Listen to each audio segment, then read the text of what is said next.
노트 12장, 수조 원짜리 기밀이 여기에 전부 담겨 있었습니다. USB도 아니고 이메일도 아니에요. 나흘 동안 손으로 직접 베껴 적었습니다. 회사 보안 시스템에 흔적을 남기지 않으려고요. 검찰이 지난달 발표한 역대급 기술 유출 사건의 핵심입니다. 어떻게 이런 일이 가능했을까요? 중국의 한 메모리 회사가 설립 직후부터 치밀하게 움직였습니다. 먼저 국내 대기업 부장급 출신을 개발 총괄로 영입했어요. 그리고 이 사람을 중심으로 공정별 핵심 인력을 하나씩 빼내기 시작했죠. 연봉은 기존의 3배에서 4배, 최고 30억 원까지 제시했다고 합니다. 보안망을 피하기 위해 위장 회사를 세우고 주기적으로 사무실을 옮겼어요. 심지어 나라를 오갈 때는 핸드폰과 USB를 반납하게 했습니다. 철저한 첩보 작전 수준이었죠.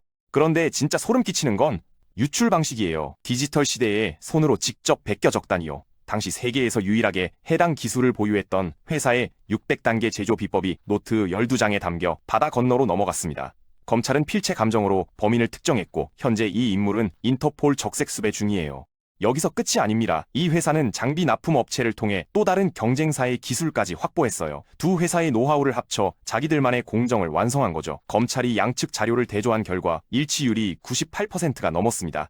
7년 만에 세계 4번째로 최첨단 메모리 양산의 성공. 보통 이 수준에 도달하려면 15년 이상 걸립니다. 이로 인한 피해액만 최소 수십조 원, 작년 한 해 매출 감소액만 5조 원으로 추산됩니다. 그런데 이 상황에서 삼성이 의외의 카드를 꺼냈습니다. 1조 원이 넘는 금액을 단 2대의 장비에 베팅하기로 한 거예요. 이 장비가 왜 중요하냐고요? 중국이 아무리 돈을 쏟아부어도 절대로 손에 넣을 수 없는 물건이기 때문입니다. 한 대에 5,500억 원, 웬만한 빌딩 한 채 값입니다. 그런데 돈만 있다고 살 수 있는 게 아니에요. 줄을 서서 몇 년을 기다려야 하고 그마저도 아무한테나 팔지 않습니다. 삼성이 사활을 걸고 확보한 이 장비, 바로 하이-NA EUV입니다.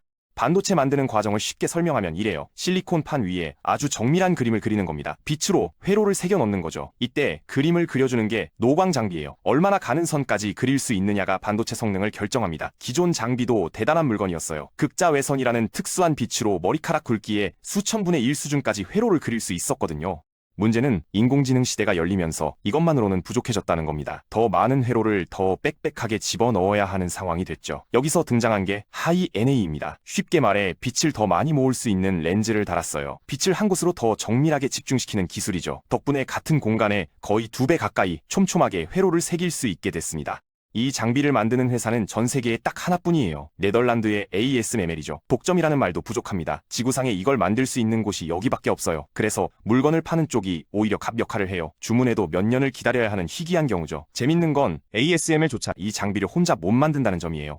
핵심 거울은 독일 광학회사가 만듭니다. 거울 표면의 오차가 원자 몇 개 수준이어야 해요. 상상하기 어려운 정밀도입니다. 광원 기술은 미국 회사가 담당하고 초정밀 진공 시스템은 또 다른 나라의 전문 기업이 맡고 있어요. 장비 한 대의 부품이 10만 개가 넘어요. 무게는 비행기 2대와 맞먹고 내부 전선 길이만 2km가 넘습니다. 여러 나라의 최고 기업들이 힘을 합쳐야만 만들 수 있는 물건이에요. 그래서 이 장비를 산다는 건 단순히 기계 한 대를 사는 게 아닙니다. 수십 년간 쌓아온 첨단 기술을 통째로 빌려 쓰는 거나 마찬가지거든요. 삼성이 여기에 1조 원 넘게 베팅한 이유죠. 주목할 점이 있어요. 세계 1위인 대만 TSMC보다 삼성이 먼저 양산용 장비를 주문했습니다. TSMC는 아직 연구개발용만 쓰고 있어요. 인텔이 가장 먼저 받았고 SK하이닉스도 메모리용으로 도입했죠. 이 장비를 누가 먼저 안정적으로 돌리느냐가 앞으로 몇 년간 승부를 가를 겁니다. 그렇다면 중국은 왜 이 장비를 못 사나요? 간단합니다. 미국과 네덜란드가 맡고 있거든요. 그럼 베끼면 안 되나요? 중국이 못 만드는 게 어디 있냐고들 하잖아요. 결론부터 말씀드리면 사실상 불가능합니다. 외형은 똑같이 만들 수 있을 거예요. 하지만 속에 들어가는 부품들이 문제입니다. 핵심 거울 하나만 해도 수십 년간 쌓아온 노하우가 담겨 있어요. 설계도만 있다고 이 정밀도를 재현할 수 있는 게 아닙니다. 광원 기술도 마찬가지예요. 이론은 간단해 보여도 실제 구형까지 20년 넘게 걸렸거든요. 그래서 중국은 다른 방법을 선택했습니다. 기존에 갖고 있는 구형 장비로 어떻게든 비슷한 결과를 내보겠다는 거죠. 이게 어떤 느낌이냐면요. 현미경으로 봐야 할 정도로 작은 글씨를 손으로 써야 하는 상황이에요. 한 번에 안 되니까 같은 자리를 여러 번 반복해서 조금씩 선을 가늘게 만드는 겁니다. 업계에서는 이걸 멀티 패터닝이라고 불러요. 실제로 중국 파운드리 기업이 이 방식으로 스마트폰용 칩을 만들어냈습니다. 전 세계가 깜짝 놀랐죠. 미국 제재를 뚫고 첨단 반도체를 만들었다니 대단한 거 아니냐는 반응이 나왔어요. 그런데 속사정을 들여다보면 이야기가 완전히 달라집니다. 최신 장비로 한두 번이면 끝날 작업을 4번, 8번씩 반복해야 해요. 시간은 몇 배로 늘어나고 반복할 때마다 오차가 쌓입니다. 당연히 불량품이 많이 나오죠. 모건 스탠리가 최근 발표한 보고서에 따르면 이 기업의 AI 칩 수율은 30% 수준입니다. 10개 만들면 7개를 버려야 한다는 뜻이에요. 더 충격적인 건 이 기업이 7나노 반도체를 양산하면 할수록 손해를 본다는 점입니다. 작년 매출은 27% 늘었는데 순이익은 오히려 45% 넘게 줄었어요. 고사양 장비 없이 미세 공정을 구현하다 보니 생산 효율이 너무 떨어지는 겁니다. 화웨이 창업자인 런정페이 회장도 최근 인터뷰에서 솔직하게 인정했어요. 우리 단일 칩은 여전히 미국보다 한 세대 뒤처져 있다. 물리적 한계를 수학적 방법이나 클러스터 컴퓨팅으로 보완하고 있을 뿐이라고요. 재밌는 사실이 하나 더 있습니다. 얼마 전 중국에서 5나노 공정 수율이 70%에 달한다는 주장이 나왔어요. 만약 사실이라면 대단한 건데 업계 반응은 냉담했습니다. 왜냐하면 정작 핵심 고객인 화웨이가 아직도 7나노 칩만 쓰고 있거든요. 5나노가 진짜로 양산 가능하다면 화웨이가 안 쓸 이유가 없잖아요. 이렇게 장비와 기술로 안 되니까 결국 사람을 빼오는 전략을 선택한 겁니다. 그게 바로 앞서 말씀드린 기술 유출 사건의 배경이에요.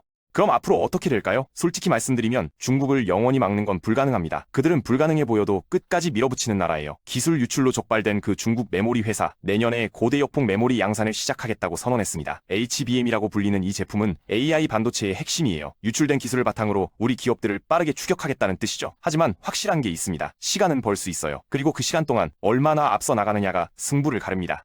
삼성이 조단위 투자를 결정한 이유가 바로 여기 있어요. 단순히 파운드리용 장비 2대만 산 게 아닙니다. 메모리 쪽에도 별도로 장비 5대를 추가 확보했어요. 총 투자 규모가 2조 6천억 원이 넘습니다. 파운드리와 메모리 양쪽에서 동시에 승부를 걸겠다는 뜻이죠. 왜 이렇게 공격적으로 나왔을까요? 타이밍 때문입니다. 지금 AI 반도체 수요가 폭발하고 있어요. 이 시장에서 먼저 자리 잡는 쪽이 프리미엄 가격을 받습니다. 후발주자가 따라왔을 때쯤이면 이미 다음 세대로 넘어가 있는 거죠. 경쟁도 치열합니다. 인텔이 가장 먼저 최신 장비를 확보했고 TSMC는 탄탄한 고객 기반을 갖고 있어요. 모두가 같은 장비를 원하는데 공급은 제한되어 있으니 먼저 줄을 서는 쪽이 유리한 상황입니다. 근데 장비만 있다고 끝이 아니에요. 이걸 제대로 활용하는 게 더 어렵습니다. 최신 장비를 들여놔도 안정화하는데 상당한 시간이 걸려요. ASML 최고 경영자도 대량 양산은 2027년에서 2028년쯤 가능할 거라고 했습니다. 그 사이에 수율을 끌어올리는 게 진짜 승부처예요. 기술 유출 문제도 해결해야 합니다. 아무리 좋은 장비를 갖춰도 핵심 인력이 빠져나가면 소용없거든요. 이번 사건을 계기로 업계 전체가 보안 체계를 재점검하고 있어요. 기술 유출을 경제 안보 범죄로 다뤄야 한다는 목소리도 나옵니다. 현재 상황을 정리하면 이렇습니다. 장비 측면에서는 당분간 우리가 우위를 유지할 수 있어요. 최신 장비는 중국이 구할 방법이 없거든요. 메모리 분야에서는 유출된 기술 때문에 격차가 좁혀졌지만 차세대 제품에서 다시 벌릴 기회가 있습니다. 반도체 경쟁은 마라톤입니다. 한번 앞서 나갔다고 끝이 아니고 한번 뒤처졌다고 게임 오버도 아니에요. 꾸준히 투자하고 인재를 지키고 기술을 발전시켜 나가는 쪽이 결국 이깁니다. 이 영상이 도움이 되셨다면 좋아요와 구독 부탁드립니다. 다음에 더 좋은 콘텐츠로 찾아뵙겠습니다. 감사합니다.